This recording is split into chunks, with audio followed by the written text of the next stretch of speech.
Ready.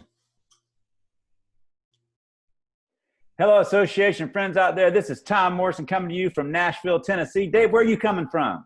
Tommy, I'm coming from Boston, Massachusetts. Tom, I see people coming in. We may want to slow this down a second. You're going on Tom Morrison speed. I know. feel Let like me we need to dial it slow back. this down to Dave Will speed for a minute. See this? Walk slow, Yes, smile more, brother. Yeah, well, this is like Southwest Airlines. Buckle up, put your seatbelt on. Do you know where the emergency exits are? Because we're going to rock and roll today on member engagement.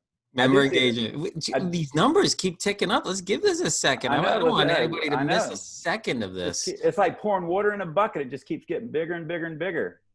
So what's the big thing on your mind today, Dave, when it comes to member engagement? Real quick for everybody. What do you think? And you know what? Member engagement, biggest thing on my mind with member, you know, why you always throw me off like this? You always throw me like these curveballs. The biggest thing on my mind when it comes to member engagement is this. I think a problem with engagement is we tend to engage people as a segment. God, man, we're jumping right into this. Right. We engage people as if they're a group, right? We talk to groups of people as if they all have the same needs, as if they all have the same problem, as if they're a persona, one person, but they're not. Like you talk to 500 people or 50,000 people in an association, and they're 50,000 individuals with 50,000 unique needs and at any given point in time. Right. So that's the difficulty with engagement. But what tell me what your answer to the question is. So it looks like, you know, it looks like some people are still coming in, but I'll just jump in. I'm doing it because I'm an association executive, just like the people logging into this room. And I see very few association executives having an outward conversation like this. We're listening to all the suppliers, the vendors, we're listening to other people, which isn't a bad thing, but there's not a lot of association executives that are having this conversation like this. And that's been my passion. 2009, when the economy crashed, I did the same thing, man. I started hearing a lot of noise out there. I didn't think it was right on target. So I began to blog and began to speak and help association executives really chime in. And it really made a difference in people's lives because they're hearing from someone that's practically doing this every day. And when I say, why am I on this thing talking about this? Because we have numbers that show that we've been doing it very well. Our association has over 80% of our members engaged at some level in one of our 13 touch points. That's led to a 96%, 97% retention rate for the last 10 years in a row. And it's led to, get these numbers, 2,600% growth in our financial market and a membership that goes like this. Yeah, let me get my numbers right. So it's 2,600% growth in our financial reserves, which has done two things. It's allowed us to take risk for our members that they couldn't do on their own, which is what associations are there for. And the biggest thing is, think about today in this pandemic. We had 62 grand in the bank, Dave, when I came to the association I was at. In the bank, $1 million organization. Now this year we're going to clock in $1.6 million. That allows us to waive dues if we have to for members. It allows us to do a lot of things. So that's why engagement and this talk right here is the most important talk that people can have about their association. So, you know, so let's real quick before we get into anything, members have probably been on Zoom before, but you can see there's a chat box to your right. If you don't, hover at the bottom and hit the chat screen, it pops up. If there is any question you want to ask me and Dave, the Dave man, to come back with an answer, you ask it as you go through this. So wait, it goes beyond that, dude. Like, first of all, Ariana from Matchbox taught me that most of the value for me when I go to a webinar is right there in that chat window. I love learning from my peers. So we've got enough people in here to have a really healthy chat. I want you guys change that little blue bar to all panelists and attendees. Make sure you change that so that when you type a message, everybody can see it. Bruce already sent me a note. Thanks, Bruce. I appreciate your moral support in this webinar. So guys, start typing some stuff. You know what I say to Bruce? If that was a great answer, it must have been a phenomenal question. You're right. You know, questions lead to answers lead to action, right? And absolutely. We're now I'm starting to get a little bit promotional in the way I talk about things. So every now and then you might. I got to turn off the ads here. Let me hit the button. So let's do this, Dave. Let's blow up the conversation of engagement, starting with something that people kind of see as. Wait a minute, we got to introduce ourselves. Oh, okay. Melanie's here. She has no idea who I am. Absolutely. Anymore. And I see we have Melanie this on here, and we have somebody from Tennessee. I see already from my hometown. So let's talk about this. So I'm Tom Morrison. Nicole from Kansas City. Home of the wealthiest NFL player of all time, Mahomes. Did you see that? Mahomes, half I a did. I did. billion dollar contract. All right. So let's get All into right. us. Enough about the billionaires. We're going to talk about the thousandaires. So I'm Tom Morrison, CEO of the Metal Treating Institute, not to be confused with the Mental Treating Institute. That's a whole nother set of associations out there. Ours is the Metal.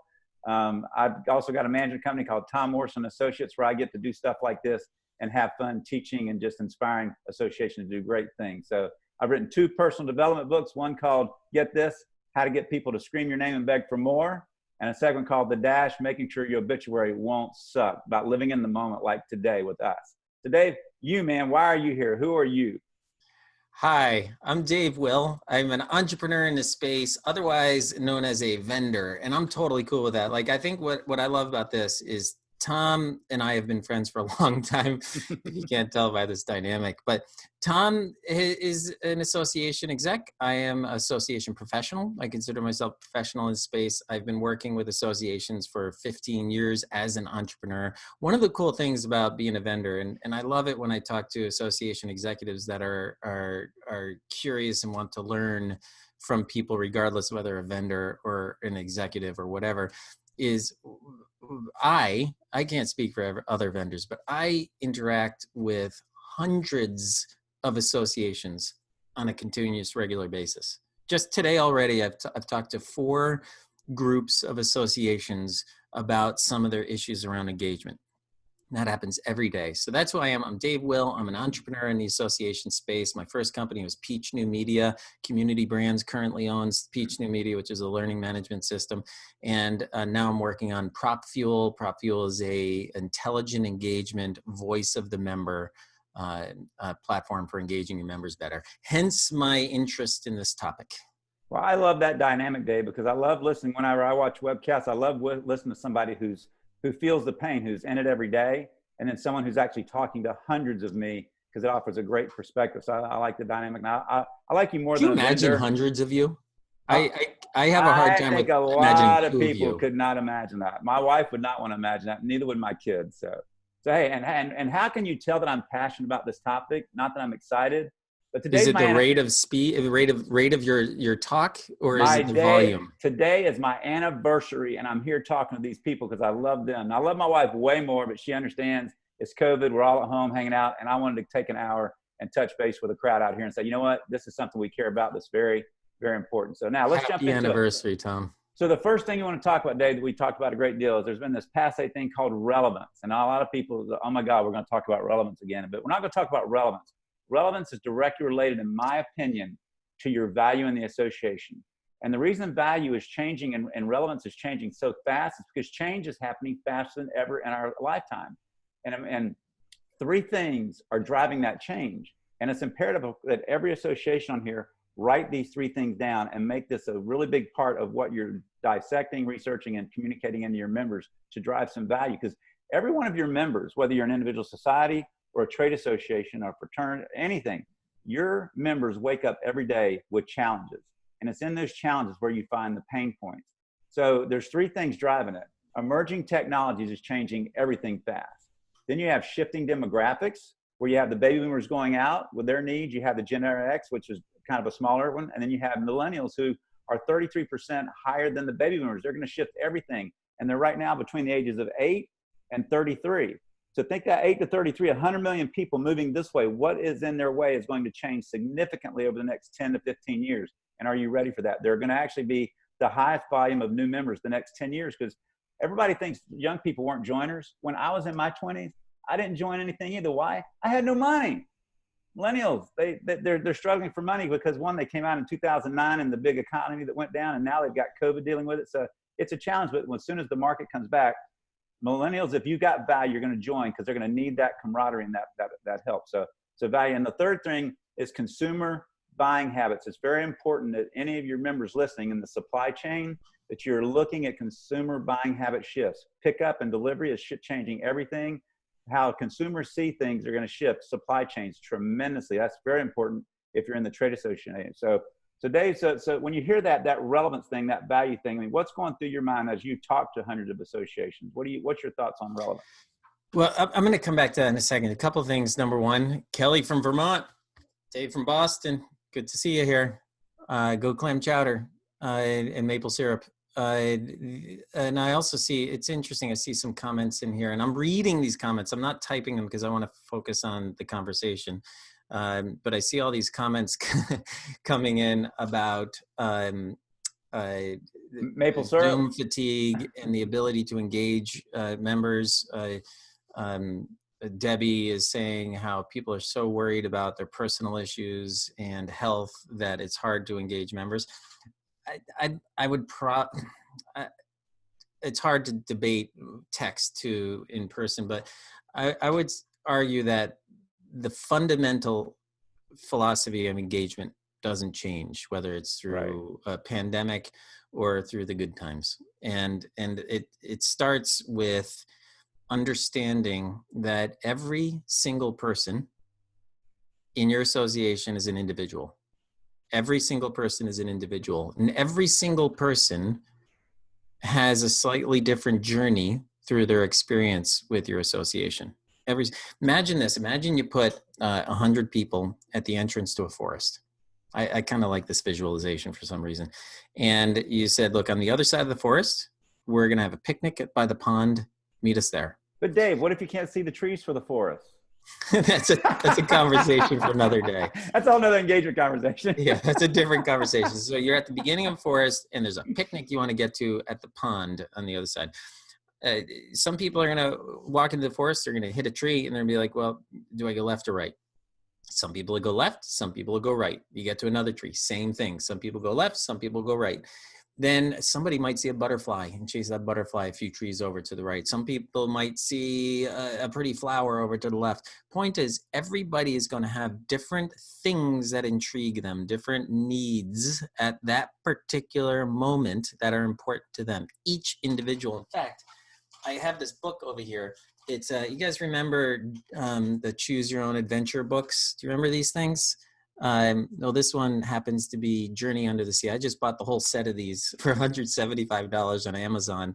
And I'm giving them away. Like, this is part of our welcome kit to new clients, because I think it's such a good representation of how my company, PropFuel, helps give people that journey, that individual journey. If you're not familiar with it, the way these things work is you get to a certain point and it says, if you decide to make it, so you're reading a chapter and it gives you a choice and says, if you decide to make a dash for the seeker and try to blast through the closed door with the laser cannon, turn to page 39. If you decide to follow the people and join the Atlantean Society, turn to 40. They even have associations in Choose Your Own Adventure books, the Atlantean Society. I may have to give them a call after this. Point being, everybody has their own path that they want to take through your experience. However, the problem is many of us talk to our members, whether it's, again, 500 members or 50,000 or 100,000 members.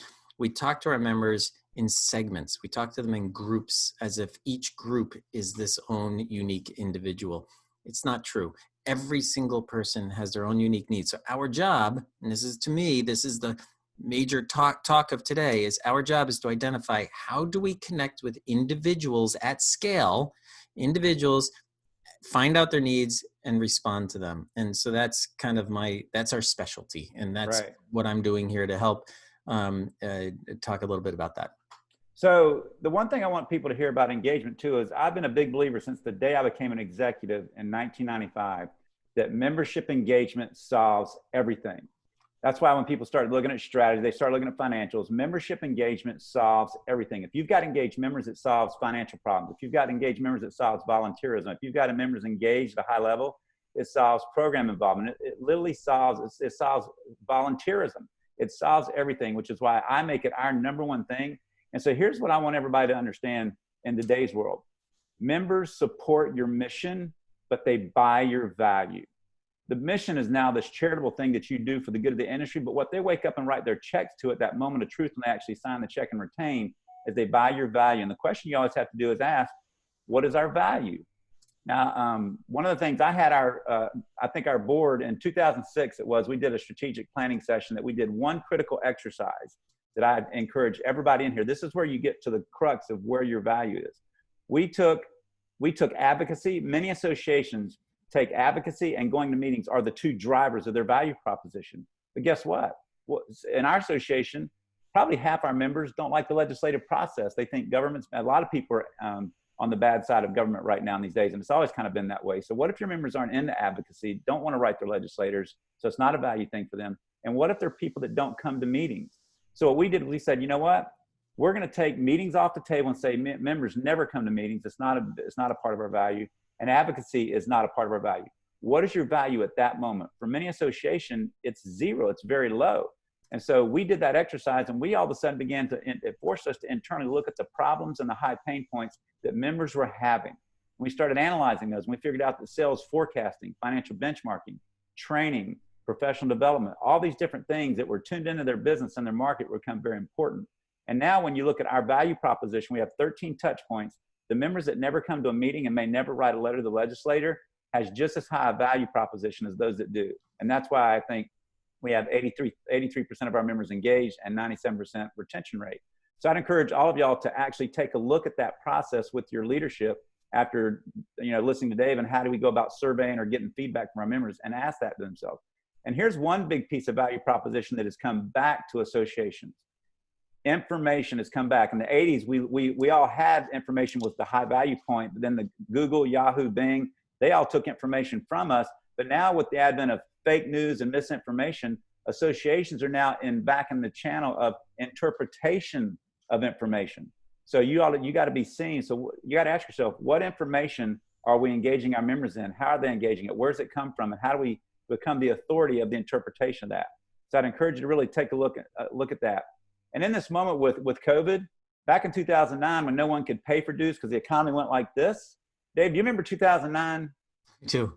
Yeah. What was it like when, I mean, were you still with, did you have Peach New Media at that time? Peach, in 2009, we were bringing two companies together that formed what became Peach New Media. And interestingly enough, 2009 was not a hard time for learning in the association space.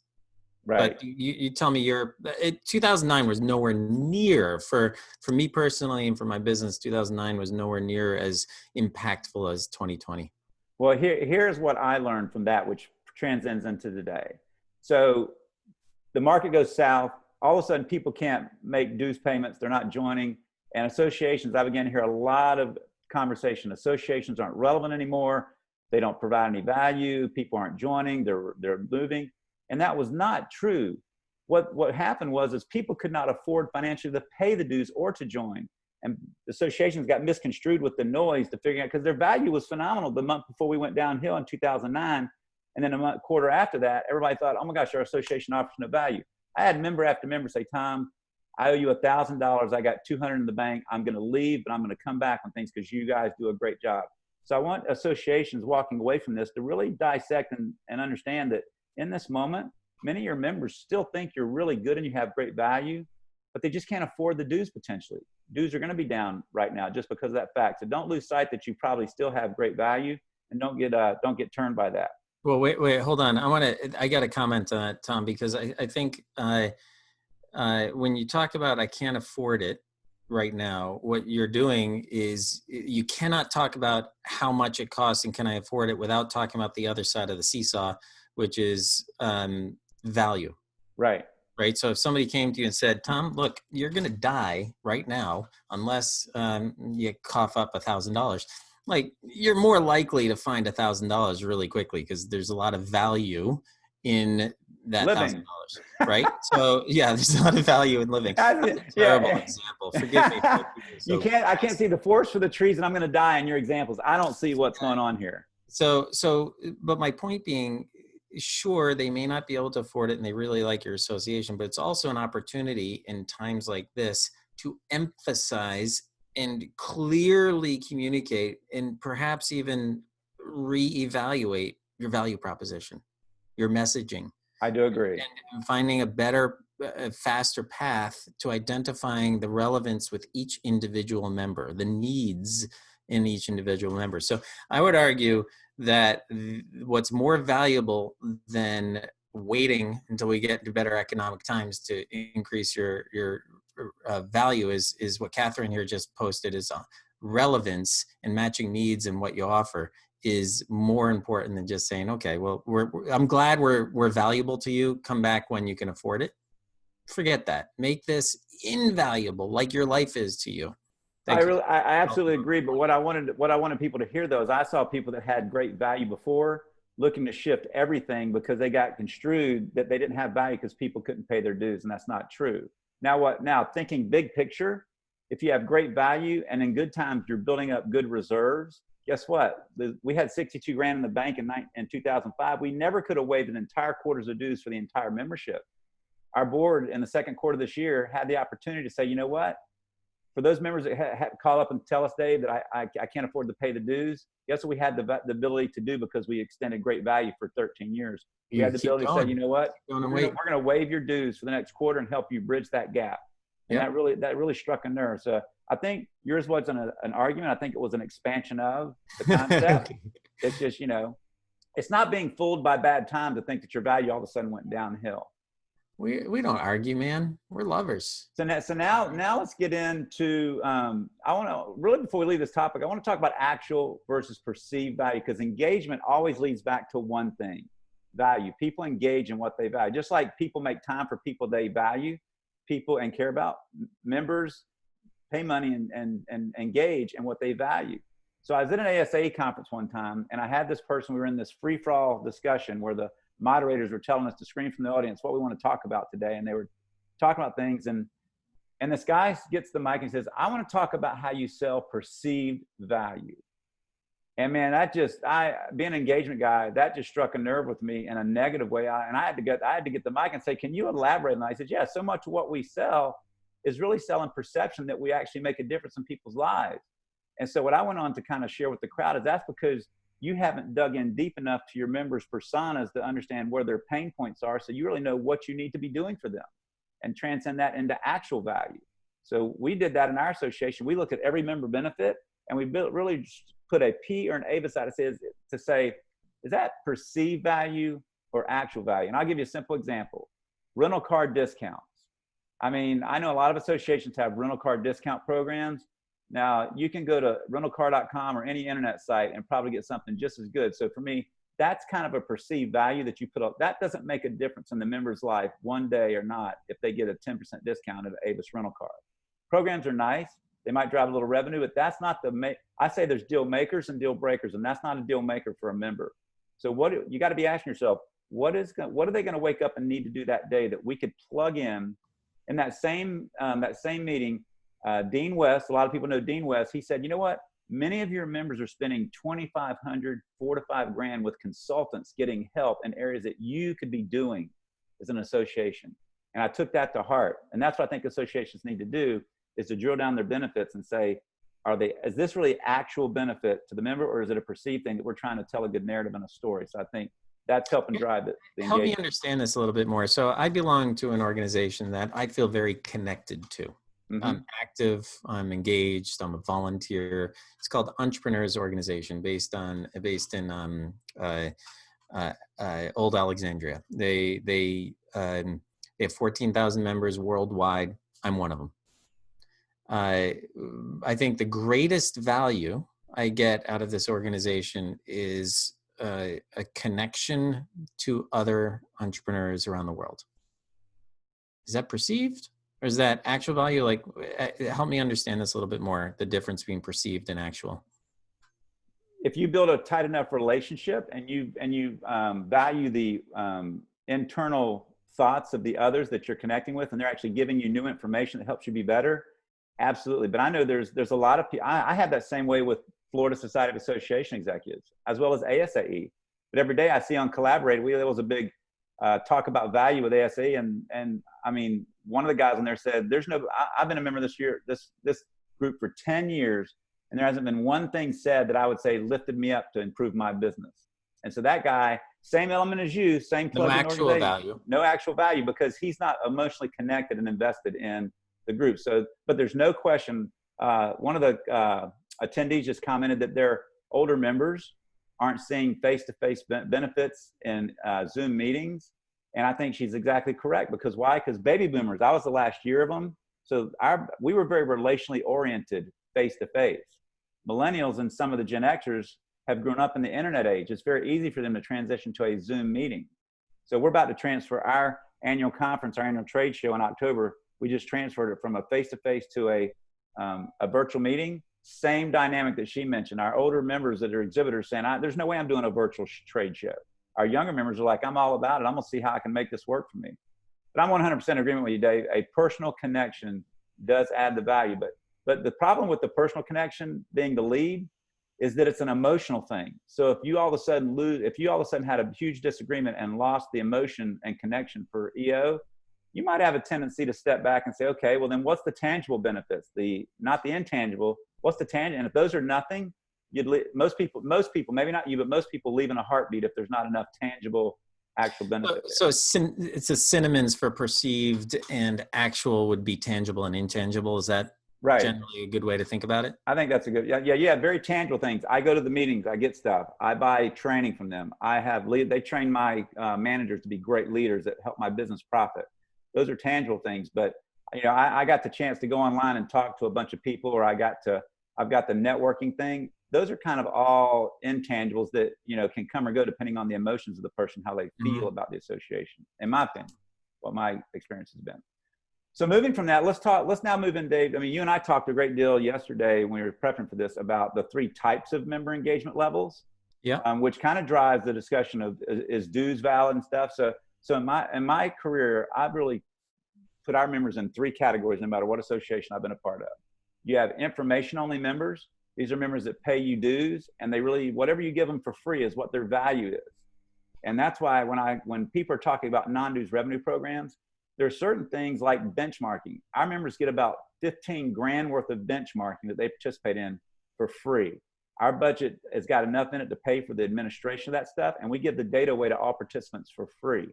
But they'd have to pay 15 grand individually to get it. And so we have 50% of our members participate in our financial benchmarking programs. Most associations are good if they get 20. So I think it's important that as you're looking at it, so you got to understand, we put our members in these buckets: information, transactional, people that actually pay money to do stuff with us, and then emotional, which is what you were just talking about, the people that come to meetings and the people that are volunteer. That's your emotional members. We actually track who those are in our association, so we can see what is the breakdown, because your informational members are the ones that are at most risk to not renew. Because why? Because they're getting free stuff, and so they might leave. And if they're not engaged at a high level, if they're only engaged in one program, they're at risk to leave. So we put them in those 3. So what are kind of you hearing out there with engagement points out there from? Well, I think I've been really intrigued by this word engagement. It sounds so nerdy, but I've been totally intrigued by this word engagement, especially given the business that I'm in here of what we're referring to as intelligent engagement.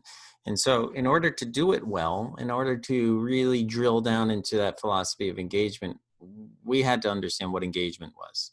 I had to understand what engagement was. Engagement is such a broad word. So I went out and I asked, I don't know, probably 24 association executives, or I got about 24 responses, I should say, to what's this engagement thing? Like, how do you define it? There's a whole bunch of questions in there I wanted to know about. And there's really one-to-one conversations. They were broken down into 3 categories. One is really simple. And this is the best definition, a super, super simple, basic definition of engagements: time or money spent in exchange for value. Mm-hmm. Like super easy, right? Conceptually. Then you had this more existential philosophy, which I love this answer. Like, I really, really like this answer, but it just makes me giggle every time I read it. From an organizational perspective, I think of engagement as a shared energy between people united around a unified goal, resulting in both independent and collective action that, when focused together, results in outcomes that outpace what can be accomplished separately. So it's like basically taking all these individuals in a space, bringing them together to create greatness. super cool. Not very tangible, it's super cool. And then you have kind of the middle ground, which is I think what you're describing, Tom, which is there's passive and active engagement. Passive engagement is more about transactions. That's like time and money spent in exchange for value. And then you have the active engagement. I'm sorry, the active engagement, which kind of gets us more involved from the heart. So maybe another way to explain is in the head and the heart. You have the engagement from the heart and the engagement from the head. The head is transactional, the heart is emotional.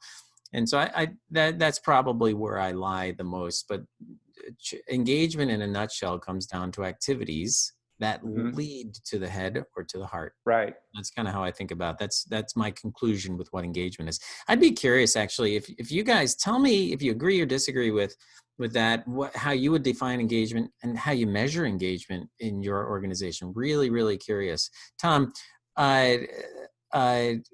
there's questions about strategies, but I know you're going to talk a little bit about your method of measuring engagement. Is that part of the A.L.I.V.E thing, or does that come after the A.L.I.V.E thing? It's a part of it. So we can dig into it right here because we just talked about the different types of members. So before we get on that, though, I love how you kind of surmise what that is. And to me, there's one movie, one scene that describes associations. I actually extrapolated it out, cut it, and put it in the front of programs I've done for SAEs around the country. And it's Gladiator. Russell Crowe is in the big Rome thing, and he's in front of them, and he asks the gladiators behind him, have any of you ever served in the army? And they all grunted, yes, and whatever the language was. And he said one line that sums up associations. He says, if we stay together, we survive. Work together, we live. And to me, that's really sums up what associations are. If we stay together, because think about all the craziness coming at us in the last 6 months. Who wants to do that alone? Who wants to do that alone? So if we stay together in all that we do, we definitely have a way to survive. So I know Belinda asked, do we have any strategies that move people from information to transactional to emotional? So let's talk about the strategies that we. It's a hard question. That's an extremely hard question to answer. I mean, you and I could probably ramble on about it for a long time, but that's a very, very difficult question, I think. Well, here's the key. First, you have to understand what are your value engagement, your actual value engagement programs. And it's imperative that you track every member's involvement in those programs. We have an AMS with NetForm, and we track all 13 of our touch points in that program. I'm able to download those at any time, and it takes me, I do it about once a quarter. It takes me about an hour to add some points up and stuff, and I've got a spreadsheet I use to tell me how many members are involved. And if you're measuring engagement, here's what I want to encourage you with measuring. In my world, you get 1 point for serving on the board. You get 1 point for going to a meeting. You get 1 point for participating in the energy program. You get 1 point for in the bench. You get 1 point for each. Board members, you don't get 50 points because you get elected to the board. I know we did a member engagement recognition thing at our spring meeting a few years ago. The 3 members that got recognized as the top most engaged members were not on our board of directors because they were in every program that we do. They came to meetings, but they weren't on the board. You don't want to supersede your board members to the top just because they serve. Everybody gets 1 point. So first we measure the engagement by giving everybody 1 point, and then we dump them into those 3 buckets when you sort them. And here's the cool thing. The email addresses of all their key executives are on the far right column. We send them different messaging. The one phrase, I was going to save it for the last, but I'll give it to you right now. The one phrase that how we transfer people from one program into the next level is so many associations will send, like I'm involved at FSAE, let's say, and I'm in 8 of their 10 programs, and I'll get the general email, hey, Tom, you need to be more engaged in 2021. I'm like, I'm as engaged as you get. They should have sent me a thank you letter. So the reason you track engagement like that on the different levels is so you can send targeted messaging to each different type. And the number 1 phrase that you want to use to engagement is our records show you're not. Whenever we send that phrasing out with anything, whether it's a meeting or a program, because everybody thinks they're engaged in all the programs. They really do. And when they get the record not, FOMO kicks in mentally, and they're all of a sudden like, oh my gosh, I'm not in that program. I need to be because it has value. So I'd encourage you to really, when you put your members in different segments, when you find out through like Dave's program or whatever you use to figure out what your members need, send them specific communications to people that are not in specific programs or not registered in specific meetings and say, hey, our records show you're not, Dave, involved in our financial benchmarking. which 65% of our members are. Most people don't want to be left out when the majority of people are in. So all of a sudden, every time we do that, we get some emails back on, Tom, I want to get in that program. How do I do that? So that is the key to moving people to the next level, is one, showing value, demonstrating it, and then telling them directly, you're not in the program and you're missing out because of this. It works for us every time, and has worked for my 13 years. So what are your thoughts on that, Dave, about pulling people in? Well, I want to address that question in a second, Belinda's question. By the way, as soon as you said FOMO, Belinda typed in FOMO. But first, I'll say this. Scoring, I struggle with the concept of scoring, because scoring tends to look at behavior to determine their engagement level. But engagement, remember, I described that. I just kind of came up with this in the webinar. I never thought about it like this before, but when I was reading my notes from what these executives have told me, the head and heart, I really like that, thinking about it like that. Transactions and behaviors are very, very connected to the head in terms of their engagement. But what Belinda's asking is, how do you get people from the head to the heart? That's how I'm interpreting Belinda's question when she says, what strategies have you used to move members from one level to the next higher engaged level, head to the heart? And what I would suggest is that there's other things that we need to be asking our members to determine their loyalty, their connectedness, and incorporate that into this measurement methodology. And you can just ask them the question, like, how connected do you feel to our organization? Right. It's a really simple question, but it forces people to think internally, like, do I care about, for me, Entrepreneurs Organization?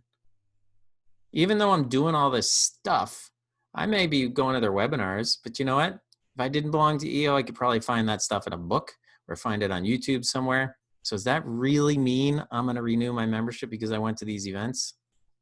So anyway, my long-winded point around that is, I think if we start to ask people questions about how they feel, how connected are they? You don't have to do it all the time, but I think asking those questions, capturing that sentiment from people, is going to be one way to identify, in a much better way than behaviors and transactions, to identify how loyal and committed people are to the organization. Now, in response to Belinda's question, how do we move people from transactional to connected in terms of their membership? I don't have a great answer to this. My thought, though, is the more behaviors and actions, transactions you can get people to do, and Tom, this is a point you made to me earlier today, the more likely they are to renew, right? And the more likely they are to become connected. I also believe, and this is kind of out of left field, I'm not sure which is left for people watching, but are you still in the forest? I think stories go a long way. Yes. And so the organizations I've seen do a really, really good job at creating this sense of connectedness are the ones that go deep into member stories. So Belinda, I think this is probably the best answer I have for, after finally getting to an answer, is find out those stories from your members. Ask for stories of how your association has really impacted their lives. And that's where you get to the heart. Cal Fussman is this phenomenal interviewer. Cal Fussman, Google Cal Fussman. I actually do a podcast for EO and I interviewed Cal Fussman. He is amazing. This guy's a journalist. He's spent a week with Muhammad Ali. He's interviewed Gorbachev. He interviewed, like, you name the artist or the actor, and he's interviewed them.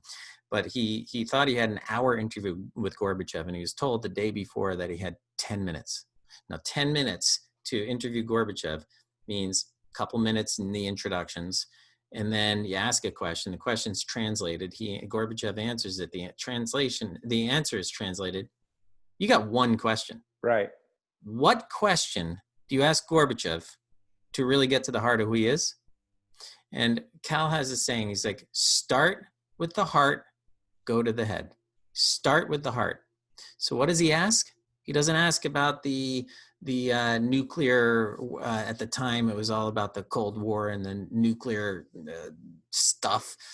What he asked was, I know I'm not very good with history. No, no, I'm thinking of another question. I It's think there's funny. nuclear stuff going on. But Right. what he asked was, tell me one thing you learned from your father. Well, So that's cool. always an awesome question. What was so cool about that is he says Gorbachev sat there and he looked at the ceiling and he said the way Cal described it to me, he was like, it was like he was watching a movie on the ceiling. And he watched this thing and then he started to describe how his family went out for ice cream before they brought his father to the train to go to war. And I get choked up talking. I mean, just this is a freaking Gorbachev story, and I get choked up talking about it. But he remembers the look of the ice cream, the feeling of it, the taste of this vanilla ice cream that he had in Russia as they were dropping his dad off at the train to go to war. And for this reason, Gorbachev was highly motivated to reduce the chances of war. That's what drove him. You know what happened? He ended up getting 40 minutes of interviews because every time the secretary came in, the publisher, the press person came in and said, we got to go on the next question. Corbett just said, one more question.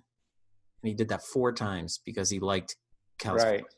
Very long-winded way of saying that's how you get people from the head to the heart in your case. How do you get people from the transactional behavioral stuff to really feeling connected?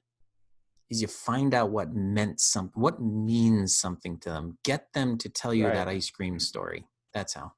Well, but here a little bit to expand on that is how do you do that when you have members all over the place and you can't get to that one question for every member? So what I did in 2009 was I began to host things called MTI TV. And then now we're doing these Zoom calls once a month. So our members can hear our passion. We can connect with them through the chat just like we're doing. And I think that's playing a large role in us being able to connect from the head to the heart is we're able to connect in a visual emotional sense. If you and I were to write down everything we said today and send everybody on this thing in a letter format, they get about 2 sentences in and go, I'm done.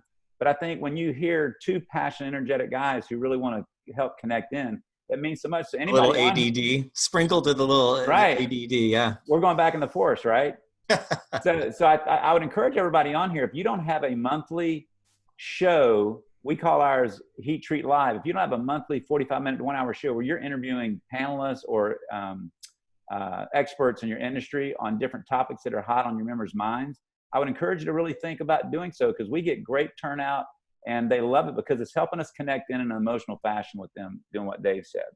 Hey, So Tom, now, but real quick, I want to get you before, I want to get this before you go on to the next topic. yeah, Yes, the Net Promoter Score it's a highly simplified way of capturing a member's loyalty to your organization. Really, really good way of doing it. yeah.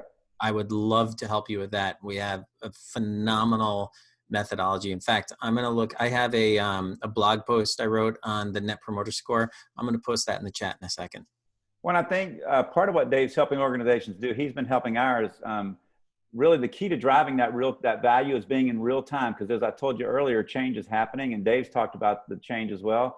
It's important that you have a really good listening strategy so that you hear what your members are saying about what they're going through, and then you have a conversation with new members as soon as they join. So because if a lot of new members join and their needs are different, it could spell into what needs of other members. And here's the thing that Dave's a really good expert at is asking the right questions, which then going into execute what I base this whole topic around called A.L.I.V.E.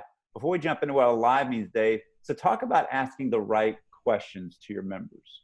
What's the It's key to interesting that? you say that because I actually think promoter score. I'm looking at my blog. Here we go. I got it. So it's interesting you say I'm the expert in asking the right questions. I appreciate that, but I would beg to differ. I think the strength that I've created in our platform, for lack of a better way of describing it, is not necessarily asking the right question, but getting people to do the right thing, like Right. getting people to take the right action. And the way you get people to take an action is by asking the right question. So if you ask a question based on how they answer, you can get them to take action. So we have this process we refer to as ask, capture, act, ask a question, capture the voice of the member, capture the need, and then act on it, much like they do with in the choose your own adventure books. So the question doesn't matter quite as much as the action that takes place after the answer.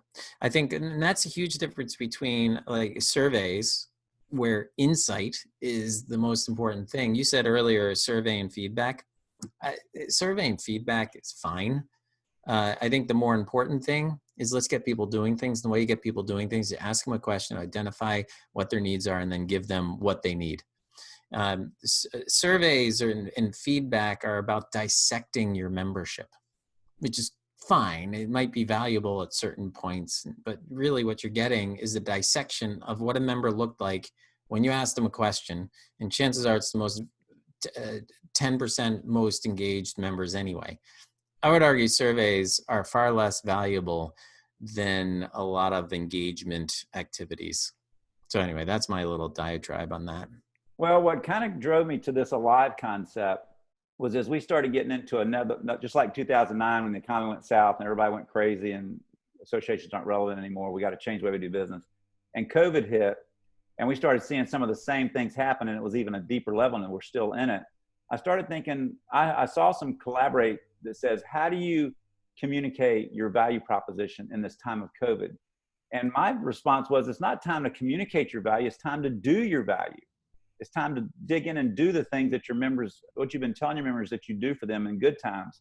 And so I came up with this A.L.I.V.E, and it goes back to not reshaping your entire value proposition, but approaching the value today to see if they can, your members can understand what you're doing for them. So it boils down to the simple phrase of A.L.I.V.E, just like Dave had act.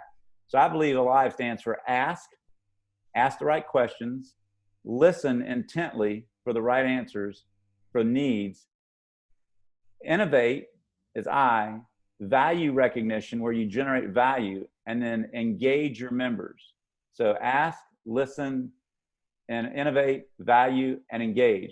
And then that comes innovation. A lot of people, there's been books this thick written on innovation, and I want to make it real simple for you.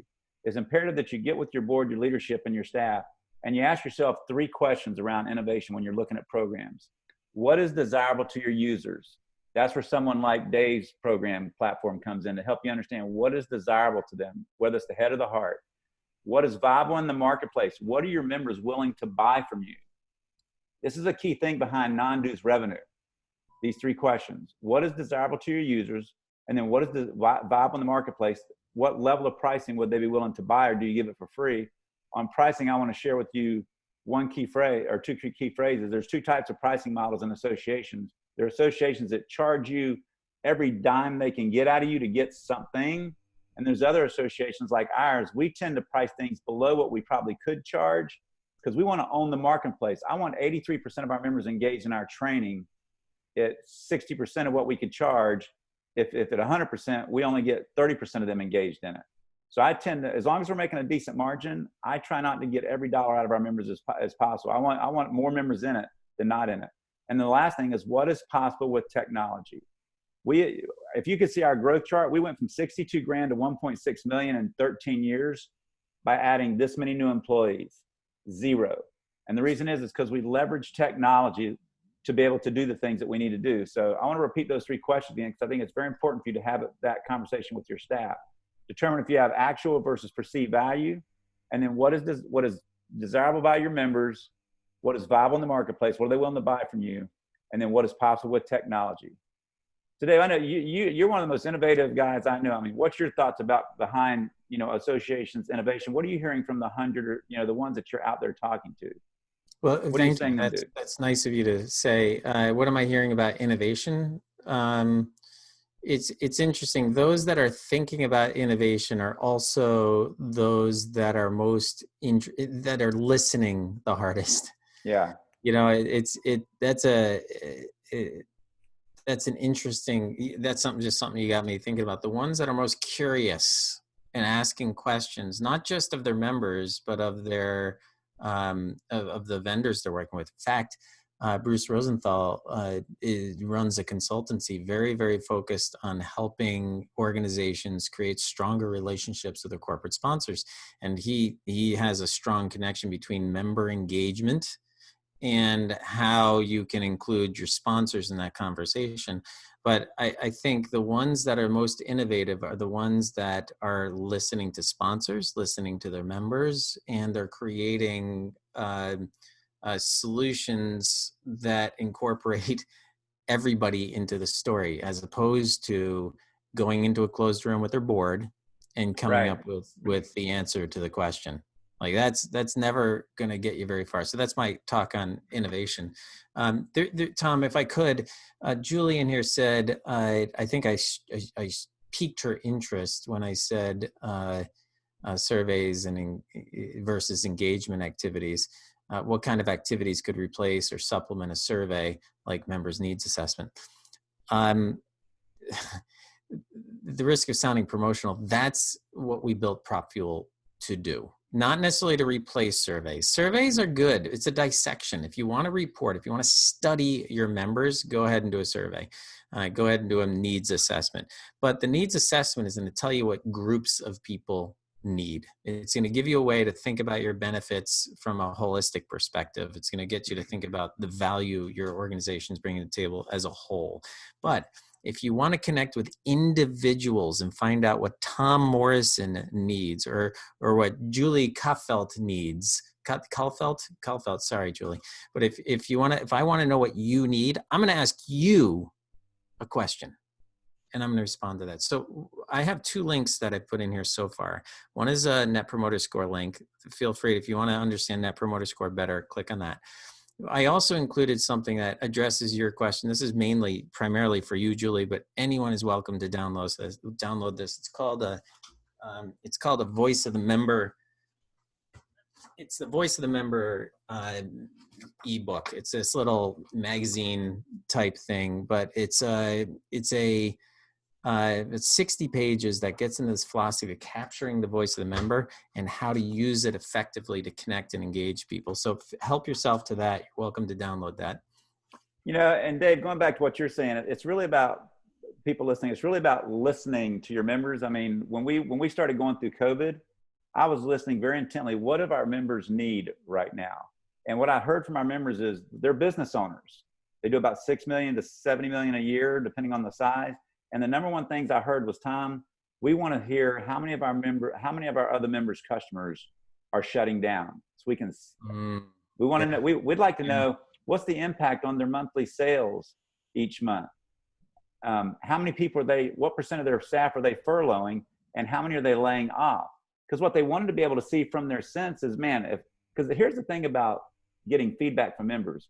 In this time, everybody feels like they're the only one. Right here in the heart, this speaking of the heart, Dave, they feel like they're the only one going through this stuff in this moment. The moment we started sending out weekly PropFuel feedbacks, I'm not selling PropFuel, you can do this with whoever, but Dave turned us on. The moment we started sending out Monday morning feedback campaigns to find out the answers to those 4 questions and then reporting out the results on Wednesday, I had so many members say, Tom, thank you for that information, because now I understand that I'm not in this alone. When I'm laying off 25% of my staff, and I see everybody's laying off 25% of their staff, I can go to my staff that's left and say, hey guys, ladies, we're not the only ones going through this. Everybody's in this. Let me jump in. I just want to say it really put our members at ease around the country about where they are in their business, because they understood that they were not, this was global that was going on in the industry.